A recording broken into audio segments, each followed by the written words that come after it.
So guys, good morning. Mga kami ng YouTube channel, Maritik Gamuela. So, ibibidyo ko ngayon. Nagpakso ako ng pata. So, ayan guys, oh, sobrang lambot na. So, diba? So, ayan. Yung boto ko kasi dadalhin ng amo ko yung iba sa Pangasinan para may ulam siya doon guys. So, ayan. Ang sarap. Nilagyan ko ng puso ng saging. Ay, ano?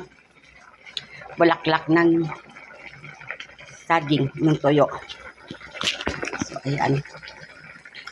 Paanin ko na lang, palaputin ko na lang ang sabaw para kunti na lang ang ano para masarap. So, diba? So, ayan na guys. So, yung aking takso na pata. So, ayan.